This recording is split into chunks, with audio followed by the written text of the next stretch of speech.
Hello friends, welcome back to my channel Angeline Creations. இந்த மழை டைமில் வீட்டில் இருக்கவங்களுக்குலாம் சம்டைம்ஸ் கோல்டு பிடிக்க வாய்ப்பு இருக்குது. இந்த மாதிரி நேரத்தில் வந்து நல்ல காரசாரமாக ஒரு நண்டு கிரேவி செய்யலாம். ஸோ அந்த நண்டு கிரேவியை எப்படி செய்கிறதுங்கிறத இன்றைக்கி வீடியோவில் நான் சொல்கிறேன். நல்ல பெப்பர்லாம் போட்டு இந்த நண்டு கிரேவி செய்யும் போது கோல்டெல்லாம் வராது, நல்ல சளியெல்லாம் மெல்ட் ஆகி கோல்டுக்கு ஒரு ஆப்ட் ரெசிபி அப்படின்னு சொல்லி தான் சொல்லணும். இந்த நண்டு கிரேவி எப்படி பண்ணுறதுங்கிறத வீடியோக்குள்ளே பார்க்கலாம் வாங்க. நண்டு கிரேவி எப்படி செய்கிறதுன்னு பார்க்கறதுக்கு முன்னாடி நிறைய பேர் என்கிட்ட நண்டு எப்படி க்ளீன் பண்ணுறதுன்னு சொல்லி கேட்டிருந்தீங்க. அவங்களுக்காக இன்றைக்கி நண்டு எப்படி க்ளீன் பண்ணுறதுன்னு பார்த்துடலாம். ஒரு கடாயில் 1.5 கிலோ அளவுக்கு கடல் நண்டு எடுத்திருக்கேன். இப்படி தான் இருக்கும். சம்டைம்ஸ் மேலே இருக்க டிசைன் வேறு இருக்கும். இந்த கடல் நண்டில் கால் பகுதியிலலாம் வேஸ்ட், அந்த முனையில் எந்த சதையும் இருக்காது. அது எல்லாத்தையுமே நம்ம பிச்சு எடுத்துக்கணும். இந்த மாதிரி கம்ப்ளீட்டாக பிச்சு எடுத்ததுக்கப்புறம் இந்த ஓரத்தில் இருக்குல்ல பெருசாக அந்த பகுதியை கொடுக்கு அப்படின்னு சொல்லுவாங்க.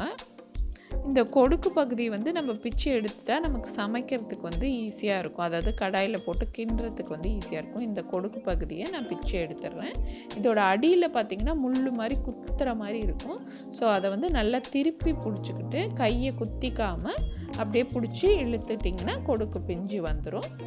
அதுக்கப்புறம் அடியில் நல்ல பெரிய அழுக்கு இருக்கும். இந்த அழுக்கு பேக் அப்படியே செட்டாக ரிமூவ் பண்ணிடணும்.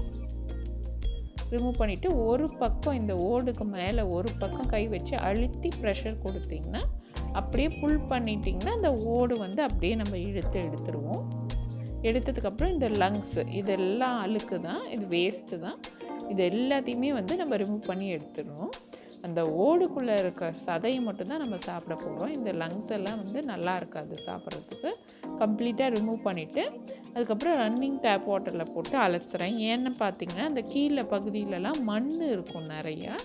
அந்த மண்ணெல்லாம் கம்ப்ளீட்டாக அலசி எடுத்துடணும்.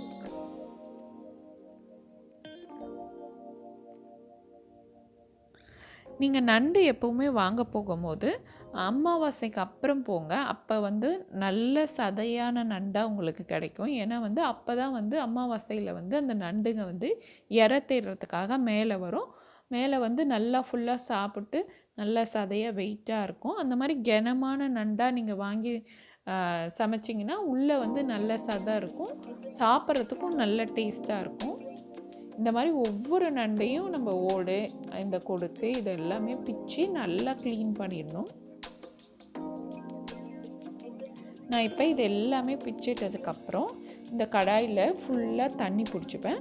பிடிச்சிட்டு ஒரு 2-3 தடவை நல்லா அலசிடுவேன். கம்ப்ளீட்டாக அந்த மண், அந்த என்ன சொல்கிறது, அந்த கொடுக்கோட அந்த சைட்லலாம் அந்த மண் தெரியாத அப்படியே இருக்கும். அது எல்லாமே நல்லா அலசிட்டு இந்த மாதிரி ஒரு ஸ்ட்ரெயினரில் போட்டு வச்சிட்டிங்கன்னா அந்த நண்டு நல்லா ஃப்ரெஷ்ஷாக ஆகிடும். இப்போ இதை எப்படி சமைக்கிறதுன்னு பார்த்துடலாம். ஃபஸ்ட்டு ஒரு மிக்ஸி ஜாரில் கொஞ்சமாக மிளகு, 1 ஸ்பூன் சோம்பு, 1 ஸ்பூன் சீரகம் சேர்த்து அரைச்சிக்கிறேன். அதுக்கப்புறம் நல்ல ஒரு அகலமான கடாய் எடுத்துக்கோங்க. அதில் ஒரு 3 டேபிள் ஸ்பூன் மாதிரி எண்ணெய் விட்டுக்கலாம். எண்ணெய் காஞ்சதும் கொஞ்சமாக கருவேப்பிலை, அதுக்கப்புறம் 2 பெரிய வெங்காயம் நல்லா பொடியாக கட் பண்ணி வச்சுருக்கேன். அதையும் சேர்த்து நல்லா வதக்கிக்கலாம்.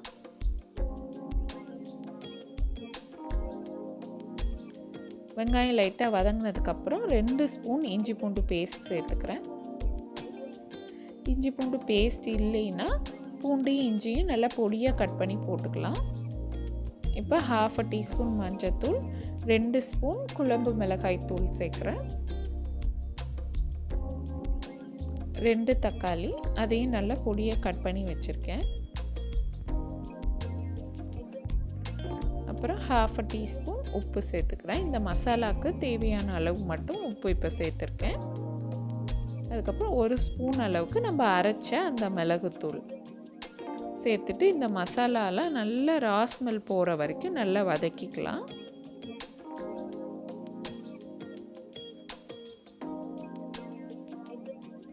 இப்போ நான் அந்த ரா ஸ்மெல்லாம் நல்லா போனதுக்கப்புறம் நம்ம நண்டு கழுவி வச்சுருந்த அந்த நண்டை வந்து சேர்த்துடுறோம். நண்டு மட்டும் எப்போவுமே க்ளீன் பண்ணிவிட்டு உடனே செஞ்சிடணும்.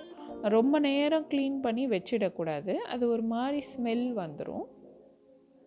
அதனால் நீங்கள் வாங்கிட்டு வந்தோடனே ஃபஸ்ட்டு வந்து க்ளீன் பண்ணி டக்குன்னு செஞ்சிடலாம். இது வந்து ஒரு 5 மினிட்ஸ் தான் ஆகும் வேகிறதுக்கு. அதனால் இது வந்து குயிக்காக ரெடி ஆகிடும். இப்போ வந்து நல்ல மசாலாலாம் நண்டோட அந்த ஷெல்லுள்ளர கோட் ஆகிற மாதிரி வந்து நம்ம பெரட்டி விட்டதுக்கப்புறம் ஒரு 1/2 டம்ளர் மட்டும் தண்ணி சேர்க்குறேன். கொஞ்சமாக கிரேவியாக வேணுங்கிறதுக்காக நான் இந்த மாதிரி தண்ணி சேர்த்துருக்கேன். இப்போ இதை மூடி விட்டு ஒரு 5 நிமிஷம் போதும் இது வேகிறதுக்கு. வெந்துருச்சான்னு பார்த்துடலாம். இப்போ நான் போட்டும் போது நண்டு எப்படி கலர் இருந்துச்சு பாருங்கள். இப்போ நல்லா வெந்துருச்சு, கலரும் வந்து மாறிடுச்சு. அவ்வளோதான். இப்போ ஃபைனலாக ஒரு ஸ்பூன் பெப்பர் பவுடர் சேர்க்குறேன். இது வந்து நல்ல டேஸ்ட் கொடுக்கும். கடைசியாக இந்த மாதிரி ஒரு ஸ்பூன் சேர்க்குறது வந்து நல்லா காரசாரமாக நல்லாயிருக்கும். அப்புறம் கொஞ்சமாக உப்பு கம்மியாக இருந்தது, அதுக்காக கொஞ்சம் உப்பும் சேர்த்துக்கிறேன்.